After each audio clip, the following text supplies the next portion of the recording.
Guys, summer's almost over and there's work to be done before winter arrives. Allow our good friends at Willie Gardens to help you out with all your outside weatherization needs. No job too big, too small. They've been helping and serving our area for over a decade. Need a road plowed or maybe your business parking lot? Let them help. Don't get stuck inside during the winter months. Give them a call at 606-344-8790. Located at 511 South Main Street, Corbin, Kentucky, Sugar Booger's Custom Cakes has been bringing delicious treats to the Tri-County area for over a decade. Whether it be a cupcake, cookie, cake pop, brownie, or a signature one-of-a-kind custom cake that will be the star of any event, Sugar Boogers has you covered. Easy online ordering with polite, knowledgeable staff guaranteed to make each experience easy and stress-free. Go check them out on Facebook or give them a call for a free estimate. Sugar Boogers Custom Cakes for all occasions, 606-344-6595. Are you a jerky jerk? Honey, can you take dinner out of the oven? Yeah, no problem.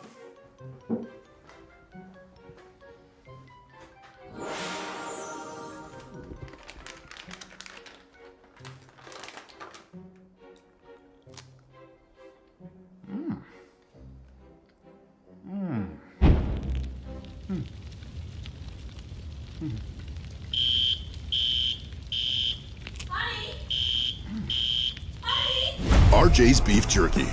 Real jerky for real jerky jerks. Honey, I think it's overcooked.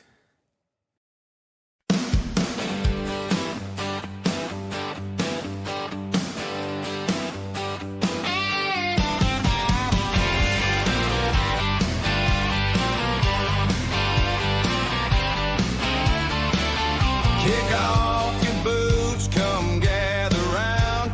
We're digging up secrets that can't stay down. Bigfoot's out there in the midnight air. Aliens watching from who knows where. No sugarcoating, we're saying it straight. Bigfoot, alien, CIA. No sugarcoating, the truth on display. Jericho and Paul, bring it your way.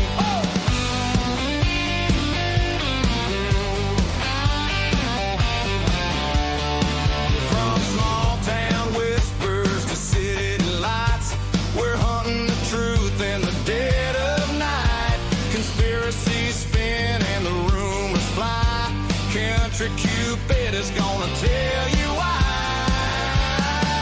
No sugarcoating, we're saying it straight. Bigfoot, alien, secrets to break. No sugarcoating, the truth on display. Jericho and Paul, bring it your way.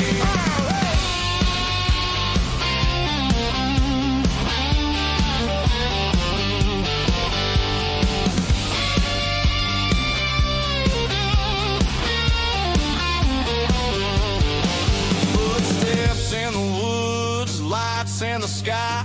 Some call it crazy, we just ask why. Laugh if you wanna, but you just might see there's more to the world than they want it to be. No sugarcoating, we're saying it straight. Bigfoot, alien, secrets to break. No sugarcoating, the truth on display. Jericho and Paul, bring it your way. Truth or a tale, come and see. We're gonna have some fun, y'all.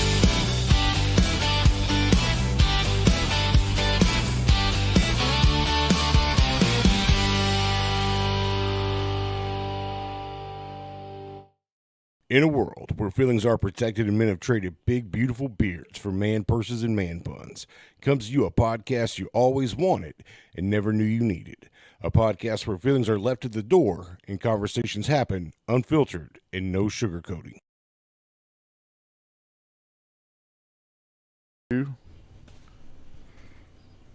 And What is going on? So, gentlemen, What is going on Facebook, YouTube, whatever social media you're watching this from? We have the Tri-County Mogul. We have a podcast superstar with us. I would say I think that's fair. So humble about it too. No, do you still call yours Property Tales? Yeah, it's a misnomer now because at first I only talked about real estate, but now it's interesting people and businesses in Kentucky. So What veered you away from Property Tales? you can only talk about how to buy a house so many different ways. You're right. That's the truth. But what I'm learning now is that you're always getting new audience members. Your reach is going different places. So I'd be served to talk about how to buy a house. So have you thought about changing the name? Yeah. Yeah, I'm actually doing a revamp of my studio in December. Every year during Black Friday, I usually get the little equipment that I've been putting off all year. Because the longer you guys do this, you realize, I could really use that, or but everything's so expensive. So on Black Friday, I always have a list way ahead of time. I usually spend $1,000 a year upgrading things. So I need a fourth mic. That's the big thing. I only have 3. If I have 4 people, 2 people are sharing a mic, which it works okay, but it's just not. It doesn't look quite as professional. But yeah, so But to answer your question, I'm thinking about changing the name starting in January. So, and I'm filming in December with a new. I don't know if you guys ever watched the podcast, but I've been partnering up with some local influencers, Billy Hubbard, Tara Paget. Yeah, we watch it quite often. Yeah, So- we like to keep our eye on the competition. Yeah. Well, we're in such different. You guys are going for entertainment. Oh, I guess I am too, but I'm trying to reach people to tell them, we buy houses, and the podcast has changed my life because of that. That's awesome. We get In what way? the leads. Leads? Yeah. Okay, yeah, I see that. Yeah, so we probably get 3 or 4 messages a week. Someone saying, "Mom died, Grandma died. We don't know what to do. We heard you buy houses." So the first thing we do is we send an agent out there and say, "Here's what your house is worth. Your house is worth $100,000, but it has to stay on the market for maybe 2 or 3 months, or we'll offer you like 30% less, but we'll close in a week." 9 times out of 10, people take the money up front. We do what we tell them to do, which is put it on the market for 3 or 4 months, and then we basically just capture that little bit of margin there. If everything goes right, we've lost money on some deals, but we're probably batting 60%. It's not bad. Yeah, so far. Awesome. I mean, you guys do the flips and everything too. It's not just like you sell it or we sell it. We can hold on to it, or we can give you the money right now. You guys flip it and everything in that amount of time, right? Well, my brother and I, my brother Blake Freeman is my partner. He and I have enough houses that we have renters in it because managing tenants is a big job. Maintaining is a big job. It's a hassle. So we got to the level where it's like, all right, if we want to buy more houses, we need to hire more people. Property managers, maintenance guys. And so, do we want to do that? Because at each different level of business, you're solving big problems. So right now we kind of solved all the problems for the most part at this level, and we're not ready to maybe, buy more because we also manage houses for just other people, and so that side we're growing, but that's a little bit easier than when you own your house because it's so expensive to maintain. Yeah. I'm happy to maintain people's houses I don't own. It's not my money, but it's just tough. Real estate's really tough. So do you have a team of people that does all your maintenance and stuff, and then we have 5 property managers, and then we have 12 maintenance guys full time. Mm-hmm. And yeah, we're pretty busy. It's grown. We've been doing it since 2016, and it's not matured yet, but it's getting close. Well, I mean, and it's not just that you do. I mean, you're an attorney, podcast host. I mean, you're Expanding. If you first guy in town that have a Tesla? Well, no, I first want to have a Cybertruck. That's what I meant. I had my first Tesla was in 2015. I got the Model S, which is their sedan. I had the first generation autopilot. Basically, they'll keep you between the lines. Yeah. I got the Cybertruck last May, and that was fun. You were on your podcast, which I mean, guys, if you've not checked out his podcast, you need to. A lot of interesting people on there. Small town, we end up having a lot of the same guests on one another's podcasts. Like you had Grissel on there today, right? Who? Is it Eric or Evan Grissel? Evan. Evan. Oh, yeah. Mm-hmm. He was on yours today, and I was watching it because I was like, what did I miss? Because we had him on here and his dad. And I tell you, it was everything we could do to get him on here. It was like wrestling a bear to get him to come on our show because he's like, So busy. well, so busy and also just kind of not wanting to say anything that It's could risky. jeopardize his business. But I very feel risky. like as he was here, he opened up. He warmed up a little. Yeah, he warmed up. We definitely got him talking. So, but it was a good podcast that you guys did. Like I said, if you don't watch Property Tale, check it out. You've always got some. You had Joe Exotic on there. I did have Joe Exotic on there. That was wild. One thing that I'm lucky enough to do, if I get this mic in front of my mouth, is we do partner up with influencers, and so those influencers are comedians. The ones I've been partnering up with are comedians, and they're plugged into the entertainment world. So it just grew my network through them so exponentially. I mean, the guys that they're getting to meet. I'm actually a business person. I'm organized. These comedians are awesome, very talented, very funny. They're not very organized. Right. They don't do networking with intention. So when I'm getting around all these entertainment people, very intentionally, introductions, exchange numbers, let's talk projects, let's start business. They're not used to someone like me in that world. They're used to guys like me that are maybe the manager. They're not used to someone like me that's actually in front of the camera with them trying to collaborate. And so that's the way I've gotten all these people on my podcast that have no business getting on my podcast. Right before we did a podcast yesterday with Ronnie, but right before him, I got a producer from Nashville who worked with the Backstreet Boys, Ja Rule, like all these guys 20 years ago. He's shifted more to the indie scene because he's realized he can't keep up with the big labels. But he's got Hank Williams Jr. the fourth he manages for him. See, that's awesome. And I got that all just through the partnering up with these influencers and networking really, really well.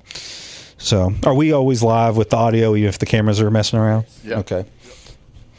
Also, I turn to a monster when I think the cameras are off. So, I've been lucky that way. But we also have a little bit bigger budget. We're very lucky because I look at the podcast as an extension of our real estate investing. Right. So we budgeted so much a month for marketing, and that entire budget goes to the podcast. See, that's awesome, man. I mean, you got a beautiful set. I've never been on. I've just seen it, but I mean, a beautiful setup. Everything looks really, really good. And you do all your edits, so you don't really do live shots either. 0. And you don't have problems like this when you. I do. Yeah, it's just inevitable. Not live problem. Oh no, not live problems. But we do. No, that's I just hired a little producer girl because you need someone like Ronnie in the background. Yeah. But she's just a little high schooler. She's doing it as work study for Corbin. Yeah. Her name's Sheree, and she's interested in media podcasting. So she sits where Ronnie is, and yesterday was her first day working the cameras, making sure everything was working, learning the stuff. Basically, she sat there quietly and heard a bunch of grown people talk about themselves, I guess. Do you do Opus clips and stuff? Do you do the little clips for Yes. TikToks and stuff like that? You have to. Yeah. The long form's borderline useless, except for the reels it produces. Right. I don't know how many views you guys get, but on average, we probably get 5,000 to 10,000 views on the long form, but the reels get 50 to 100,000. Yeah. Yeah, no, that's something that we learned quickly was that we would grab attention with reels, and then people would go and watch the show on the long form or whatever. I don't know how much secret sauce you guys want to talk about, but when Yeah. you what? As much as you'll share. But what I realized early on is the most important thing is the follower count. So then I was thinking, what can I do? Everything I can do possibly to grow that follower count. Mix and match in marketing, interesting posts, rage bait posts, just like throwing everything into the wall, seeing what stuck.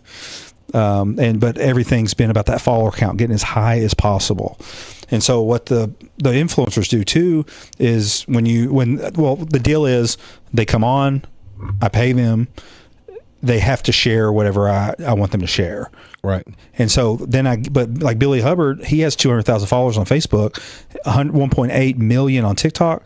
I get access to his network, and that's grown my follower count more than anything. It's just getting those influencers to share the stuff that they're on. Right. Yeah. No, we've had Billy on, and Tara. She was our first contestant of our karaoke. And then we had Jerry Riddle. He's with Kentucky.live. And we had Roy Cottle on the show, and he was with the Kentucky Music Mafia. Because initially, that's kind of what I was thinking. It's like, well, we want to get all these influencers that's around here on the show. You have to. But then when we got to sit and think about, we're wanting to sell ads and stuff, so we've got to showcase the town also, where you have a tremendous following in this town. We bring you on, and For free. graciously accepted to come on. No, I'm happy to be here, but it's hard to get yeses. It is, and it seems like it's red tape everywhere we go. It's email this person. Did you ever have anything to do with it, Amari King? We reached out to him. Because I'd seen that Tuck Far. What's funny is I reached out to him too. This is the same time. So I reached out to him, and then he went on there posting about his ex-wife and the trouble that he's having with CPS or something like that. I said, "What would it cost to get you to come on the show?" And he goes, $400. Amari White said that? King. Oh, Amari King. Yeah. So I thought you were talking about Amani White, the rapper on I-75. Did you reach out to him too? No, I didn't reach out to Amari King. No, Tuck Fard tagged me on it, which I appreciate. But no, I reached out to Amari White, the guy that got the famous rapper that got arrested on I-75. Yeah. I didn't reach out. Well, I always reach out through the emails, but it's a waste of time. I always do it though, just respect thing. But I had Tuck reach out to him. And so Tuck reached out to him, but he was already in Pennsylvania. But he has to come back for court. So I'm going to try to get him on for that. Well, see, I was trying to get Amari King on the show, and then I'd seen Tuck Fard had tagged you when he was asking for legal recommendation. And I was like, oh, no. He'll be on the Freeman show. He will be. Hopefully. I'd love it. Amari King, you're welcome to come on. But yeah, I'll get him on if I can. He seems like he's got a lot on his plate right now. He does. And the last thing you want to do is talk about your legal problems before they're resolved. Gotcha. So even if he came on, there's so much. Just as a lawyer myself, I wouldn't let him say on my podcast. Like if he said it, I'd edit it later. I'm not trying to get him to lose his kids over my content. I have been working tirelessly on getting Diamond Dave on our show. You remember Diamond Dave with the Judy chop? Yes. Okay. I've been reaching out to his family for forever to get him, and I've almost got him. If I can't get him on the show for financial reasons, I'm going to pass all that information to you, because I would love to see a resurgence of Diamond Dave and the Judy chop. I would love to see it. My dad loved that. I would love to have him on, just show my dad a clip. Yeah, he evidently life kind of got sideways for him, and he kind of got busy.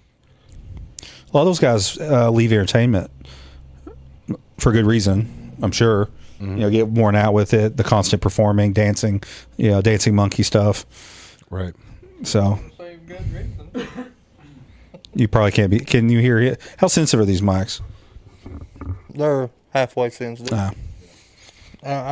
Gosh, if my mic was like this, that's kind of a good thing that you really didn't hear me say that. So do you guys? I'm not familiar with the live format. Are you guys live? Are you while being live? Are you paying attention to your viewers? Yeah. That's cool. Questions. That's cool. Yep. So yeah, the problem with the lives and right now they're screaming that we're froze and we're black, and I'm like, we'll get it. The barrier for me with live is it's a whole other animal. All these problems you guys are having, it takes time to solve them. It takes episodes to solve them. Money. Yeah. So I try to stay in a really tight lane. Well, what's going on right now just started happening, and we can't figure out why. The software update is the last thing that done it. That But yeah, you're right. We'd probably be better off taking